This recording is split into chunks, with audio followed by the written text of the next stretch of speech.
yo creo que vamos a pasar al segundo interviniente por no demorarnos mucho más.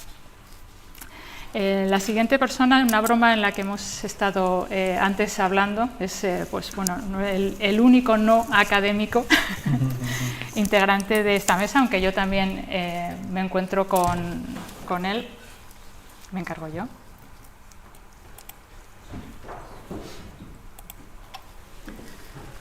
Vale. Nos va a hacer un recorrido por las 10 cuestiones sobre la ciberseguridad que se avecinan en el ámbito de las administraciones públicas, que seguro que nos va a ayudar a todos a reflexionar en qué estado se encuentra actualmente la ciberseguridad en el sector público y a qué retos se va a enfrentar. Le cedo la palabra. Muy bien, pues buenos días. Lo primero, agradecer vivamente al INCIBE la invitación y, cómo no, a Mercedes Fuertes, que me invitó aquí. Cuando ella me dice ven, lo dejo todo, incluso a una labor tan ingrata como es adentrarme en algo en lo que llamarme experto como antes, me parece que somos en sentido socrático, de solo sé que no sé nada, puedo yo hablar de la ciberseguridad y en materia, desde la perspectiva del derecho administrativo, materia de la cual adelanto que desde mi condición de magistrado casi soy representativo de la comunidad de magistrados del contencioso administrativo, que si tuvieran que hablar todo lo que saben de ciberseguridad seguramente hubiera acabado aquí la exposición, sería muy bien. No obstante, he hecho el esfuerzo, lógicamente además estoy flanqueado, hubiera sido mucho mejor seguir escuchando esta mañana o vosotros ahora, de verdad, ir aprendiendo que no el coste de oportunidad de escucharme a mí cuando hay otras cosas interesantes. Pero bueno, como estoy aquí, un juez flanqueado por una catedrática administrativa y un catedrático de interpretación público, y esto suena a chiste casi, lo ha detenido el juez, e incluso cuando me ha apoyado esto se cae para un lado, me han quitado el agua, entonces claro, yo me siento aquí, próximo a irme a la fiscalía, desacato, atentado, cualquier tipo de tal, pero bueno, vamos a intentarlo. De todos modos, mi esta materia es mayor de verdad, por lo que oigo aquí y no tengo que saber. De todos modos, la cortesía me lleva a que a estas horas ya la gente se le hace ameno poner un PowerPoint ahí. Me gusta por lo menos así, evito que miren los móviles y miren la pantalla, ¿no? Entonces, vamos a empezar por el principio, como hacemos los administrativistas, ¿no? Intentar en la bruma y la fronda de gobernanzas, cosas, historias, decretos, soft law, todo eso, pues intentar aclararnos un poquito, ¿no? Bien, yo lo primero parto de algo elemental, que es que la ciberseguridad no está en la Constitución. La palabra ciberseguridad, ni seguridad informática, no está en la Constitución. Pero por eso pongo esa Constitución del 78, que entonces ni había ni Internet, ni todo el lío, ni toda la excursión. Entonces nos encontramos con una laguna constitucional sobrevenida, ha llegado después. Pero teníamos que estar tranquilos porque nuestro constituyente ha cubierto una serie de cláusulas que nos llevan a esa protección, ¿no? La protección de datos del artículo 28 de la Constitución, el no suplantar la identidad, que subyace la dignidad de la persona humana del artículo 10, la prohibición de arbitrariedad, que es el perejil de todas las salsas, porque evidentemente los datos son para algo, no para jugar con ellos, ni arbitrariamente, ni no protegerlos, ni dejar vendidos. Los problemas de autonomías competenciales, a los que aludía antes Isabel, es curioso que solo ha habido 2 sentencias del Constitucional que yo sepa competenciales, uno de Cataluña y uno del País Vasco, y los dos con su agencia de ciberseguridad, curiosamente, ¿no? Problemas presupuestarios, efectivamente, y la competencia del Estado, que parece que se orienta un poquito hacia las competencias en materia de defensa, telecomunicaciones o administraciones públicas. Por lo tanto, sí existe un paraguas constitucional para que pongamos la alerta en principio y sepamos que la ciberseguridad es algo que tiene pues ese amparo y esa carga que tienen las administraciones públicas de poner los medios para evitar fugas, ataques y lesiones por los datos que manejan. ¿Bien? Eso es lo que la Constitución no dice, pero tácitamente sí nos lo dice. Pero si nos vamos al sujeto, nos vamos a las administraciones públicas y nos encontramos con que, curiosamente, las administraciones públicas son depositarias, como es sabido, y gestoras masivas de datos. Tenemos una administración del Estado gigante, cada vez menos gigante por las autonomías, tenemos 17 administraciones autonómicas, 40 y pico diputaciones provinciales, 8.132 ayuntamientos y 17.000 organismos públicos. Calculemos luego los ciudadanos, los datos que tiene un ciudadano y nos van a salir pues algo aterrador la cantidad de datos vulnerables que pueden manejar las administraciones públicas y que hay de ver. Claro, se produce lo que yo llamo la paradoja de la electroburocracia. La electroburocracia es una palabra que creo que soy el padre, si alguien no tal, suelo utilizar mucho, de que estamos en la electroburocracia, ya que ahora se va al expediente invisible, al funcionario invisible, al ciudadano invisible, todo es invisible, ¿no? Y entonces la electroburocracia genera monstruos, ¿no? De verdad, como los sueños de la razón jurídica genera monstruos auténticos. Y uno de ellos, de las paradojas, y lo cito ahí, es el último Real Decreto Ley, el famoso del 6/2023, da un paso adelante que en realidad vuelve sobre el anterior. Llevamos desde el 2007 diciendo que las administraciones tengan expedientes electrónicos de una vez, y otra vez, y otra modificación. Y por la experiencia que tenemos en las salas, pues hay administraciones que han hecho los deberes Hay administraciones que no las han hecho porque no tienen medios y siguen mandándolo en papel, y otras a medio camino, te lo mandan en PDF, ni electrónico ni lo otro. Es lo que tenemos. Claro, el legislador vuelve a decir lo mismo, no descubre el Mediterráneo, vuelve otra vez, pero esta vez ya parece que se lo toma un poquito en serio. En el 2023 nos dice el Real Decreto Ley. A partir de ahora me van a mandar el expediente electrónico. Y además hay una carga procesal muy importante, que si devolvemos el expediente por no venir como manda la ley, la administración no puede defenderse. Eso dice la ley procesal contenciosa administrativa. El letrado de la administración, que no ha hecho lo posible para que se nos mande el expediente electrónico, el soporte de la responsabilidad patrimonial, del reglamento, de lo que sea, no podrá defenderse. Fíjense qué estímulo tan bueno para que las administraciones manden el expediente electrónico. Problema gravísimo. Como el legislador va por un lado y la realidad por otro, hay administraciones que dicen, ¿y cómo hago de la noche a la mañana yo para improvisar un expediente? Pues confiar en la benevolencia, flexibilidad o deferencia, como se llame, de los jueces, que dicen, bueno, te acepto pulpo como animal de compañía, dame los folios. Pero si no fuera así y aplicáramos con rigor la normativa, imagínense qué escenario se plantearía. Claro, entonces obligamos a todo el mundo a relaciones electrónicas, obligamos a todos a tener expediente electrónico, a todos. Pero nos hemos olvidado, o llega ahora, las medidas de ciberseguridad. Obligamos a todo el mundo que tenga en casa una piscina, pero no hemos puesto obligación de tener un salvavidas, de tener el bote, de que no nos entren a robar el agua, de que la cloren. Y ese es el problema, que estamos obligando a tener expuestos todos los datos, todos a manejar electrónicamente, porque antes en papel era papel, lo podían robar, pero el papel estaba cerrado. Pero el dato no, el dato está por ahí, tiene vida propia y se encargarán los hackers de que lo tenga. Y además, por desgracia, por mucho que digamos que los funcionarios son responsables, y lo son, en la cultura hispana es el tecleo y curoseo y veo y lo que hay, y todo el mundo maneja todo. Luego está expuesto todo lo de todos, luego veremos las consecuencias. Sí puedo apuntar, por lo menos, que del ámbito administrativo de las administraciones sí se ha planteado, digo, vamos a ver dónde se ha planteado un problema de ciberseguridad en la jurisprudencia. Solo he encontrado uno, pero no es ilustrativo, en lo contencioso. Ilustrativo. Y es sencillamente en Galicia que se planteó el problema, nada más ni menos que un ataque de un hacker que entonces la Seguridad Social no pudo atender, allí un pobre ciudadano intentaba subir sus datos, no pudo y le pasó el plazo. ¿Y qué hacía con su sensibilidad la Administración de la Seguridad Social? Se siente, el plazo pasó, y decía, oiga, qué fuerza mayor, qué culpa tengo yo del hacker, que es un tercero, soy un inocente. Tuvo que decir, tiene narices, en vez de reconocerlo en vía administrativa, tuvo que decir la sala, oiga, por favor, no les imputable al ciudadano, si hay un hacker es problema suyo de seguridad, por favor, flexibilidad, antiformalismo. Lo digo por citar un caso. Bueno, ya hemos visto lo que decía la Constitución tácitamente, vemos las administraciones, lo que hay, vamos a por el marco regulador. El marco regulador. Aquí ya entramos en una ensalada, no lo agoto todo, solo es para que nos demos cuenta dónde estamos. Tenemos por un lado eso que se llama soft law. Entonces lo llaman con palabritas, yo cuando estudiaba siempre era la ley, el reglamento al principio, luego viene la Constitución, luego los decretos leyes, vamos añadiéndole todos figuritas y etiquetas a los administrativistas. Pero claro, ahora hay estrategias, esquemas, protocolos, planes, manuales, hay de todo, en este ámbito de la ciberseguridad hay de todo, somos como malabaristas, ¿cuál aplico? Luego te dicen en la seguridad jurídica, ¿tengo que conocerlo? No, tengo que conocerlo y saber qué lugar ocupa en el ordenamiento jurídico, si es vinculante o no lo es, si tiene jerarquía o no lo es, si es norma general o es especial.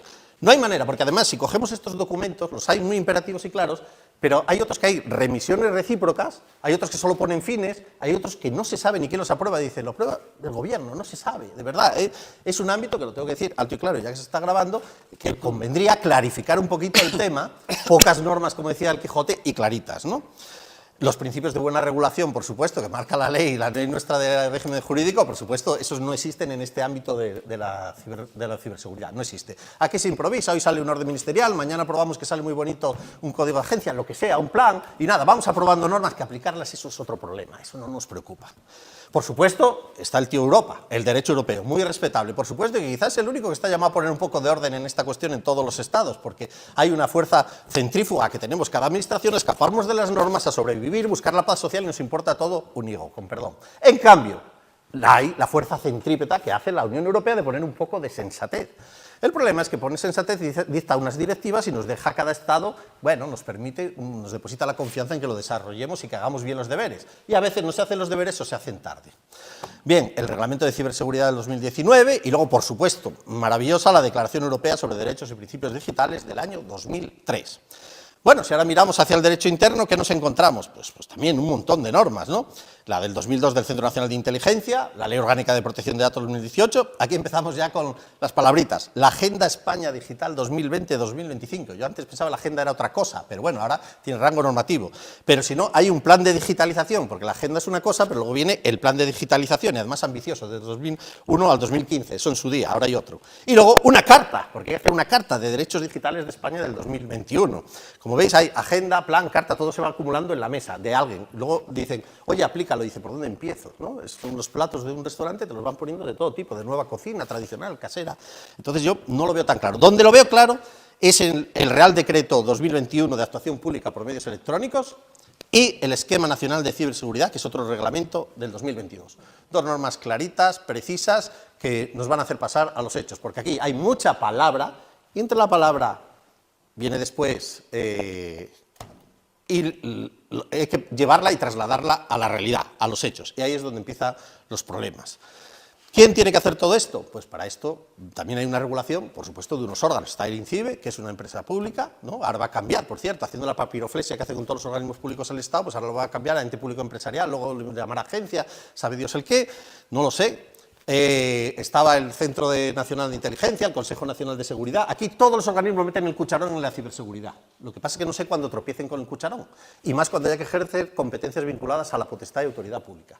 Pero aquí hay un montón, a mí me ha costado saber exactamente quién era quién y qué hacía, de verdad. No sé cómo está la frontera de competencias, ustedes lo sabrán mejor que yo, ¿no? Pero sí tienen que saber que la competencia a los administrativistas y a los jueces nos gusta, porque es lo primero, cuando se impugna algún acto o algo, si dice, ¿era usted competente? Oiga, la competencia es irrenunciable, improrrogable. Dice, ya, pero no sé hasta dónde llega mi competencia, porque lo que dice la norma es que tengo competencia mía sin perjuicio de la de Isabel. Isabel la tiene en su caso si no la tiene Antonio. Esas son como se hacen las normas, al final estamos los tres y de, oye, ¿quién es el primero? No se sabe. Bueno, queda ahí la queja. Vamos ya al impacto del NIS, el NIS 2. Esta directiva comunitaria, pues bueno, fija un plazo de transposición, antes de octubre de 2024. He intentado buscar a ver si encontraba algún proyecto, algo que lo desarrollase, debe existir en algún sitio, pero al menos yo no lo he encontrado. Pero bueno, sí sé que los deberes tienen que estar hechos. Nos habla ahí, desde el punto de vista administrativista, pues de las administraciones públicas, que son entidades esenciales, y hay unos sectores críticos, banca, sanidad y transporte. Luego llama a otros entidades importantes, servicios postales y residuos. Y luego, por supuesto, el núcleo duro protegido excluido es la seguridad y la defensa jurídica, ¿no? Claro, aquí vemos una escala de la intensidad en la ciberseguridad. Se parte de que las administraciones públicas gestionan cosas tan importantes y sus entes públicos, que en estos el nivel de exigencia y garantía debe ser máximo, aunque vamos a ver cómo la directiva tiene fuerza y luego la pierde por el camino. ¿Problema que veo desde mi perspectiva? Pues veo un problema de concurrencia o interferencia normativa. Es verdad que los juristas vivimos pues a río revuelto, ganancia de pecadores, y a río revuelto, ganancia de juristas, y de eso vivo yo, de los conflictos. Y lo hay, ¿por qué? Porque si fuera una sola norma, si fueran los 10 mandamientos y nadie más hubiera legislado en el mundo, no había litigios y sobrábamos jueces y catedráticos. Pero no, desde los 10 mandamientos para acá se ha legislado mucho, muchísimo, y no por Dios, con su infalibilidad, precisamente. Entonces, se da lo siguiente, nos encontramos con que la regulación esta, primero es de mínimos, garantía de mínimos, luego ya podrá el Estado ir un poquito más allá. Segundo, concurre la normativa de protección de datos. Ojo, normativa que está en ley orgánica y que está ahí y que hay que reservar. Y es verdad que la directiva dice, sin perjuicio de la normativa, habrá que dar cuenta cuando se plantee el problema para el ámbito de protección de datos. Bueno, pues ya contemplamos. Pero también está la de transparencia, cuidado. Que la de transparencia quiere abrir, la protección de datos quiere cerrar, la normativa quiere asegurar. Son dos trenes en distinta dirección. ¿Qué va a pasar? No lo sabemos. Sí he encontrado aquí una sentencia, la he buscado. Sentencia Tribunal Supremo, 25 de marzo de 2021. En materia, en este caso, pues era un ciudadano, curiosamente, luego le digo la profesión, un ciudadano que quería saber en los puentes de ferrocarriles, los datos, los planos y los datos informáticos de seguridad que tenían los puentes de ferrocarriles. Curiosamente, la abogacía del Estado dijo, no, mire usted, en la estrategia de infraestructuras figura que todo lo informático está sujeto por problemas de ciberseguridad, no se puede facilitar nada, y menos al que recurría, curiosamente, que era un periodista. Era un periodista, porque ya sabéis además que la ley de transparencia pues permite que cualquiera acceda sin tener que justificar por qué, y sabéis, la ley de transparencia sirve en el 95% de los casos a los periodistas y no al común de los ciudadanos, pero bueno, así es la ley, así van las leyes donde quieren los periodistas. Bueno, pues entonces, ¿qué falló el Supremo en este caso? Pues dijo, oiga, efectivamente, esto está incluido el ámbito de ferrocarriles dentro del ámbito de protección de ciberseguridad, de datos sensibles y demás, y estratégicos vinculados a la defensa. Dice, pero yo como juez tengo que ir mirando si está incluido en el listado exacto los puentes de ferrocarril. Los puentes, fijaos el matiz, ¿eh? Y dice, y como no lo encuentro exactamente y además hay que interpretar restrictivamente las limitaciones al derecho de transparencia, que se le dé. Aquí no hay ningún problema de ciberseguridad, ¿no? Para que veáis por dónde van los tiros y las conexiones. Luego está también la regulación sectorial. En España contamos además con regulación sectorial bancaria, eléctrica, telefonía, pero una regulación sólida. Es verdad que uno dirá, bueno, prima la directiva o prima la ley de desarrollo. Bueno, luego llega un tribunal y empieza uno. No, la ley posterior no desplaza a la anterior si una es más especial que la otra. La ley no sé cuánto, empiezan ya los líos. Pero habrá que retocar muchas leyes sectoriales, al menos por razones de seguridad jurídica. Ya nos habla esta mañana del DORA, etcétera, esa es otra problemática. Y luego el impacto que a mí me interesa es el impacto sobre el legislador jurídico, porque lo tiene esta normativa comunitaria. Sobre el legislador administrativo, pues la va a tener, sobre los procedimientos, sobre cómo se accede a un expediente, por supuesto, porque si se va a estar seguro y bajo candado digital, pues habrá que regular con minuciosidad quién puede acceder, cuándo, cómo, quién es el dueño del expediente, quién exactamente. Habrá que regular la contratación, como decía Isabel antes, la contratación que se haga, pues tendrá que incluir garantías de certificaciones, etcétera, y demás. Y cómo no, las auditorías. Le vamos a imponer, además de tener su interventor que antes miraba la contabilidad, le va a tener que hacerle una auditoría informática, nada menos. Pues todo esto va a requerir, incluso los OCEX, los tribunales de cuentas van a controlar si se hace una auditoría informática. Entonces caen a plomo un montón de obligaciones sobre administraciones públicas, sobre su procedimiento, que me supongo que habrá un impacto colateral sobre la legislación de procedimiento administrativo. Ya sabéis, esa que cambian cada 8 años para que no cambie nada. Luego, tendrá que caer sobre alguien que pasa silente. Esa es la bestia en la espesura, sobre el legislador tributario. Ahí nadie dice nada. El legislador tributario, me gustaría ver cómo aplica la ciberseguridad, en sentido simétrico, la ciberseguridad de los datos de los ciudadanos y la propia, cuidado. No hay administración que tenga más poder, más independiente que la tributaria en este país. Es el auténtico rompehielos del poder en estado puro ahora mismo. Vamos a ver cómo se soluciona el problema de la ciberseguridad respecto de sus propios empleados, respecto de sus propios inspectores, respecto de sus propias curiosidades. Yo no lo pongo en cuarentena, pero quiero decir que hay un problema. Y de cuando hace las inspecciones, porque hay un problema también. Las inspecciones van, examinan un ordenador y se encuentran, hay más datos. ¿Qué va a pasar ahora cuando un juez autorice la entrada a domicilio y vayan a examinar y se encuentre y le diga, no, es que mire, estos son datos encriptados, protegidos, no sé cuánto? Pues no lo sé, al igual habrá que pedirle expresamente la autorización al juez. ¿Y qué pasa con los hallazgos casuales? Que es cuando un inspector va a buscar, tiene autorización para el ejercicio 2010 de sociedades y dice, anda, sé que hay un filón de IVA, de fraude en contabilidad, vuelvo a pedir la autorización al juez. ¿Qué pasa? O sea, va a haber mucho lío en el ámbito tributario. Eso lo dejo para otro seminario, que en proporción a lo que es el tributario puede durar en vez de 2 días, 7 años. Sobre el legislador penal. El legislador penal va a tener mucho que decir, porque hablamos de palabras mayores, hablamos de intimidad, hablamos de cuestión de grado, hablamos de extorsiones, de delitos penales, de coacción, de daños y perjuicios con los datos, de perderlos, de frustrarlos, de paralizar la administración, la que gestiona servicios públicos. También habrá que regular la figura de los hackers éticos, los hackers buenos, los Robin Hood también. Y sobre el legislador procesal también habrá que regularlo. Va a haber una serie de implicaciones que parece que a nadie le preocupan. ¿Saben cuándo preocupan? El día que se plantea el problema y llegan los pleitos es cuando se preocupa. El día que nadie se molestó en desarrollar nada, pero cae en la mesa del juez, cae medida cautelar de suspensión de la orden de la autoridad competente que dice que se le dé lo cibernético y tal y cual, la seguridad. Y yo, ¿qué norma hay? Ninguna. Tengo que resolver intereses rápidamente. ¿Se lo doy o no se lo doy? Y hay que decidirlo así, rápidamente. De verdad, esto es a tiempo real. Pero nadie se preocupa, no es su problema. Si no lo adoptó la administración, no es mi problema. Eso ya, total, que lo resuelvan los jueces, que para eso están. O sea, el legislador deja agujeros para que lo rellenen los jueces. El legislador deja imprecisiones para que lo resuelvan los jueces. Como los jueces no tenemos silencio administrativo, pues tenemos que resolver. No hay silencio procesal, ojalá lo hubiera. Silencio procesal desestimatorio, o estimatorio, puede ser. Bien, vamos a ver las administraciones públicas, cargas y obligaciones. Pues muchas vienen de esa, no es broma, es una directiva comunitaria para octubre, a ver qué va a pasar. Primero dice establecer autoridades que van a gestionar la crisis y equipos de respuesta. Claro, yo digo, ¿qué autoridad va a ser? Hay una agencia de ciberseguridad en Europa, el INCIBE, mientras sea empresa pública, tengo dudas de que lo pueda ser. No sé si se mantendrá el Centro de Inteligencia o el Consejo de Seguridad Nacional, no sé cuál es el borrador, por dónde va. No lo sé, de verdad que no lo sé. O no sé si hará lo que hace el legislador siempre. Vamos a copiar lo que hace Europa, creamos otra agencia de ciberseguridad, integramos estas, lo barajamos todo un poco y desorientamos al personal, que es lo que a veces se trata, ¿no? Entonces, puede que pase, pero va a haber una autoridad central. Cada vez que el legislador crea algo nuevo, un juguete, crea una autoridad. Ley de protección al denunciante, y dijo ya hace 8 meses, y se creará una autoridad independiente. Estamos esperando. No la hay. O sea, se crea el problema, pero no el vigilante. vamos a ver, y esa entidad va a tener muchos poderes, lo va a tener sobre las empresas privadas, lo va a tener sobre las administraciones públicas. Fijaros, dice ahí, habrá un plan nacional de respuesta a incidentes. Bueno, nada, plan nacional. Además se divulgarán las vulnerabilidades, correcto. Habrá una base de datos europea, como veis son muchos deberes. Formación en ciberseguridad, ese es el eje fundamental. Ese es el eje fundamental, que se formen en ciberseguridad empleados públicos y autoridades públicas. No solo que estemos aquí funcionarios y catedráticos, que están autoridades que sepan lo que está en juego y las responsabilidades que hay. Porque luego vienen las responsabilidades, dice la directiva.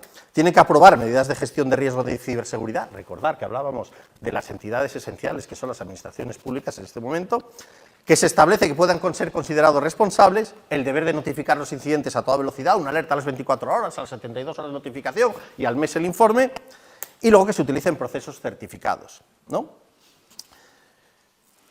Bien, eso es lo que obligan a las administraciones, y llega la supervisión por el ente que decíamos, el que sea, vamos a llamarle la autoridad competente. Eso tiene unas resonancias preconstitucionales negativas, pero la autoridad competente, la que sea que se designe y se construya, va a ser el gran hermano que va a controlar toda la ciberseguridad del país con posibilidad de sancionar, multar, etcétera. Pero curiosamente, fijaros, como hablamos de administraciones públicas, una de las potestades que tiene, bueno, tiene por supuesto requerir, ordenar, preventivo, instruir, es decir, toda esa gama de la vieja poder de policía en todo su esplendor, instrucciones, lo que quieras, requerimientos. Pero, cuidadito, porque hay unas medidas traumáticas que dice, y se podrá, pero claro, esto es para el sector privado, no para las administraciones, la directiva lo dice, para el sector privado se le podrá suspender la autorización o se le prohibirá al directivo que siga al frente. Es decir, una empresa directiva, el Consejo de Administración no toma medidas de ciberseguridad, es reticente, lo desobedece a esa gran autoridad y dirán, pues le voy a suspender en su labor de directivo. En cambio, llega una administración, no lo hace y entonces le dan un cachetito. Basta, ¿no? O sea, dan una mejilla, luego la otra, luego vuelven a crecer las mejillas y no pasa nada. Pasa como cuando hay vulneraciones en materia de protección de datos. La Agencia de Protección de Datos, a un particular, a una empresa particular, multa por incumplir. Llega a la administración, un requerimiento, vete y no peques más. Eso es lo que pasa. Y aquí va lo mismo. Es verdad que se incumple y no pasa nada. Claro, es verdad que se podría reconducir, si se quisiera, a los incumplimientos de la Ley Orgánica de Transparencia y de Buen Gobierno, porque ahí tiene una parte que se dedica a la transparencia y otra se dedica a los altos cargos. Y ahí dice que si constituirá infracción de los altos cargos, vulnerarán las normativas exigibles cuando ocasionen perjuicio. ¿Qué sucede? Pues sucede que es una ley que es como el pescadilla que se come la cola, porque es una ley que lleva vigente desde el 2013 y hasta ahora yo no tengo noticia que se haya aplicado ni una sola vez, pese a que hay pocos altos cargos en este país y pese a que todos hacen muy bien las cosas. Pero no ha habido ni un solo caso, porque además quien tiene que sancionar es, si es un ministro, tiene que ser el Consejo de Ministros, si es un consejero, tiene que ser el consejero. Entonces, bueno, ¿qué quiero decir? Que entonces, si se incumple esto, podrá estar viendo desde su ayuntamiento uno, viendo cómo el del banco de al lado está llorando porque no cobra la nómina suspendido, mientras el del ayuntamiento dice, a mí me llega todos los meses. Pero siguen mandando cartas que van a la papelera directamente de la agencia competente. No es frivolidad, lo digo por caricaturizar una situación trágica, que es la mejor manera de ver las situaciones trágicas, con un poco de tragicomedia. Por lo tanto, la norma seria es esta, el Esquema Nacional de Ciberseguridad. Esta es, la del 2022. Esta es la que hay que ponerse las pilas, es la que hay que aplicar, afecta a los entes locales. Bueno, aquí es importante, la directiva, la NIS 2, deja en manos del gobierno que decida si se aplica o no a los entes locales, ¿no? Claro, ¿qué pasó cuando le dejó que entrara en manos del gobierno decidir a quién se aplicaba la ley de protección al denunciante? También dejaba fuera a los entes locales de menos de 20.000 habitantes, no me acuerdo. Pues cogió y lo amplió a todos y ha generado unos problemas gravísimos. ¿Qué va a hacer aquí? Pues no sabemos. Si dirá, se aplica a los entes locales de más de 10.000 habitantes, se aplica a las grandes ciudades, no se aplica a ninguno, se aplica a las diputaciones, se aplica a los... No lo sabemos. Pero el día que trace la línea, por donde trace la línea, estarán obligados con estas obligaciones específicas. Disponer de política de seguridad, aprobada por el responsable correspondiente. Ojo, ¿quién es el responsable correspondiente? Ya veremos. Usar sistemas operativos y aplicaciones y dispositivos actualizados, lo cual obliga a una contratación, que el pliego diga muy bien, el sistema tiene que estar certificado, auditado y visto bien. Instalar soluciones de seguridad como antivirus, cortafuegos, cifrado, etc. Crear un comité. Mira, esto le gusta mucho a las leyes. Crear un comité. Oh, un comité, esa es la solución. Queremos un órgano colegiado. O un equipo de ciberseguridad. O los dos. Y además un plan. No podía faltar un plan. Hay que hacer el comité, el equipo y el plan de contingencia. Pero además, para que el equipo actúe con arreglo al plan, aprobemos un protocolo. Entonces ya tenemos el plan, el protocolo, el equipo y nosotros. Ya los tenemos ocupado medio ayuntamiento en esto en vez de gestionar servicios públicos. Y luego hay que diferenciar, ojo, esto lo he leído varias veces, porque hay que diferenciar, fijaros, el responsable de la información el responsable del servicio, el responsable de la seguridad y el responsable del sistema. Mira la cantidad de responsables que hay, ¿no? Esto parece de Groucho Marx, ¿no? El responsable dice, ¿es tú el responsable? No, yo soy del sistema, yo de la seguridad, yo del servicio. Me lo mandaste tú, lo mandé yo. Entonces, claro, ya sabéis, cuando hay esas acusaciones restrictivas o cuando hay una infracción en cuadrilla, pues la culpabilidad se va y nadie paga. Tenemos, además, la Ley 39/2015, que nos habla, como comentaba antes Isabel, de los derechos a relacionarse, etcétera y demás. Muy importante, y la ley del 2015, la ley siamesa, que aplica ese esquema nacional de seguridad a todo el sector público. Fijaros, dos leyes nos lo dicen. Esquema nacional de seguridad, en el 2015 era la anterior norma, ahora está la vigente, la del 2022, se aplica a todo el sector público. Y ahora viene la gran pregunta. ¿Qué pasa si nos aplica todo eso que hemos dicho, el plan, el protocolo, el comité y tal? Pues ahí entramos la justicia. Porque, afortunadamente, con la ley de lo contencioso ya no solo controlamos actos expresos, controlamos la inactividad. No solo cuando alguien no hace lo que debe, sino que no hace lo que debe. Y si aquí hay un mandato expreso a una autoridad y demás, pues podrá surgir alguien, a lo mejor un ciudadano, que diga, oiga, le requiero al ayuntamiento para que se dote de las medidas de seguridad, le requiero para que se dote del plan, porque tiene un plazo, lo ha dictado, está en el esquema y no lo ha hecho. No lo hace, me voy a lo contencioso, pido ejecución del acto y dirá al contencioso, apruebe el plan y lo ordenará. Por lo tanto, hay medidas de espolear al cumplimiento de la normativa del esquema de ciberseguridad. Claro, los entes locales son los que, a mi juicio, tienen que estar más aterrorizados con este escenario, de verdad, pues son los que menos medios tienen, los más inmediatos y los que más datos manejan, más sensibles. Claro, el caso famoso, el de Baltimore, estaba mirando el otro día, no por el puente, le cae todo a Baltimore, lo del puente, y en el 2019 le entró un hacker, le cogió, le paralizó aquello, le dijo, voy a destruir todos los datos como no ingreses tropecientos mil dólares. 52 días, no cederemos, tuvo al Ayuntamiento de Baltimore, ni los teléfonos, ni los bomberos, ni los servicios públicos, fue rehén, el caso Baltimore, de verdad. 52 días, un secuestro informático en toda regla. En Jerez de la Frontera también se dio, el Ayuntamiento de Zaragoza tuvo el problema. Cuento estos casos porque son casos reales que se dan, que los conocéis posiblemente mejor que yo, los casos reales de auténticos extorsionadores de administraciones, que cada vez van a ir a más, Y esto nos llega a los recursos humanos, porque las administraciones tienen muchos recursos humanos, tienen unas plantillas extraordinarias. El Estatuto Básico del Empleado Público poco o nada dice de esto. Seguimos con lo viejo, seguimos pensando en los funcionarios generales y especiales y de papel y especialistas, sí, que sí hay alguna rama de telecomunicaciones y demás y punto. Pero tendrá que haber algún tipo de agentes especialistas en transición o algo de ciberseguridad, tendrá que haberlo en algún sitio. No lo sé. ¿Y luego qué pasa en las administraciones? Pues la administración, que lo conoce un poquito, es que salen unas plazas muy jugosas y muy golosas de ciberseguridad. ¿Qué es para el que viene preparado? No, igual se negocian los sindicatos que la promoción será por un criterio tan objetivo como puede ser la antigüedad o estar en el piso de arriba del alcalde, cualquier cosa. Pero al final las plazas no van cada uno al que mejor lo presta. Al final es un juego de sillas en que a nadie le toca, al gordo le toca la silla delgada y al delgado la silla gorda. Entonces puede pasar eso. Entonces hay que tomar en serio el EBEP, modificarlo y adaptarlo y crearlo a las nuevas necesidades de personal. Ya no necesitamos funcionarios de mi época, ¿no? Somos amortizables todos, ya no somos de expediente, de papel, de fotocopiadora como yo era. Ahora todo es electrónico y visible, necesitamos gente con otras, de verdad, con otras perspectivas, otro planteamiento. La normativa disciplinaria, por supuesto, nada dice de estos temas, igual hay que tocarla. La rigidez de las relaciones de puestos de trabajo de todos es conocida. Y avanzamos hacia los retos. ¿Cuáles son los retos? Una regulación seria y ordenada. Ese es el lamento de un administrativista. Por lo menos pedimos seguridad, certeza y orden, porque el caos solo beneficia a los hackers y a los aprovechados, de verdad, eso es así. Lo que no puede ser, somos un gigante frente a ahí que nos está tirando los David, que hacen lo que quieren, ¿no? Hay que identificar las vulnerabilidades, hay que tomarse en serio las auditorías, puede perder más que por una auditoría contable, puede perder más por no haber hecho una auditoría informática de sus equipos. El principio de cooperación, efectivamente, hay que comprar con el sector privado, que vengan empresas privadas, que nos enseñen lo que hay, y un principio de profesionalidad. Esto es muy importante, que tengamos una cultura a los cargos públicos y a los empleados de que los datos importan, de que la seguridad informática y telemática es muy importante, que detrás está la vida de los ciudadanos. Es sintomático que si uno mira, estoy mirando el otro día las condenas a la vía penal, y pues hay más de 20 condenas penales en los últimos 3 años, uno es de un ayuntamiento que miró a ver de su exmarido a ver qué dato tenía de no sé cuánto. Otro es de uno de la Seguridad Social, de uno que entró al hospital a ver qué enfermedad tenía el vecino. Otro que copió los DNI para facilitarlo y poder obtener otras prestaciones. O sea, hay que tomarse en serio los datos. Yo me acuerdo que en el blog que me ha hecho tan buena publicidad mi querido amigo Alberto antes, ya publiqué en el 2010, fijaros, ya internet, en el 2010 me encuentro con la convocatoria de oposiciones para jueces y pone la lista de admitidos en el BOE digital, 5.200 tíos, nombre y apellidos, población y DNI. Entero, no los 4 números, entero. Y dije yo, digo, Dios mío, ¿qué están haciendo? Le están regalando, si yo fuera un hacker, cogería todos esos datos, si fuera como tú, respondiendo a bajos instintos, como tú decías, cogería esos datos y dentro de unos años, cuando estos sean jueces, le voy a meter unos embolados, unas ventas en el extranjero que se van a enterar, porque tienes todos los datos básicos.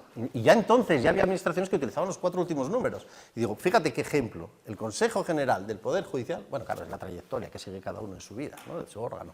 O sea que, no era de... Pero en fin, en definitiva, el reto que nos espera es este. Hay una película, El bueno, el feo y el malo, me parece muy ilustrativa, ¿no? El bueno tiene que ser el Poder Judicial, claro, el Poder Judicial es el bueno. Claro, pues somos los últimos y además tenemos cosa juzgada que no nos venga nadie con historias, ¿no? Además, el Poder Judicial va a tener mucho que decir aquí, en la vía penal, en la vía laboral, en la vía de contencioso administrativo y en la vía civil, porque habrá pleitos de particulares, pleitos de responsabilidad, todos los que queramos, si hay divulgación de datos. Bien, nosotros somos los buenos. ¿El feo quién es? El legislador. El legislador en sentido amplio, el legislador estatal que va a desarrollar y el legislador comunitario entre comillas. ¿Por qué? Porque entre los dos han puesto la bomba, vamos a ver dónde va. A veces nos gustan las normas, a veces no, a veces las normas son fruto de transacciones, a veces las normas dicen A y dicen sin perjuicio y no sabemos el sin perjuicio a dónde nos manda, a veces las normas dicen algo y dicen y en su caso se regulará, a veces hacen delegaciones. ¿Por qué? Porque las normas, como son la suprema legitimidad democrática que tienen tanto el Parlamento Europeo, el Consejo como el nuestro, son fruto de transacciones y las transacciones evidencian debilidades y las debilidades afloran luego en el caso concreto. Por eso digo que es el feo, porque la norma está ahí. ¿Y el malo quién es? El Ejecutivo, el Gobierno, el que le vamos a dar palo todos, porque los jueces le van a dar palo si no lo hace y el legislador le va a decir que tampoco, sea del color que sea. El que queda en medio queda como una hamburguesa, es el que está mal, ¿no? Porque además tiene que lidiar con esas normas, protección de datos, transparencia, ciberseguridad.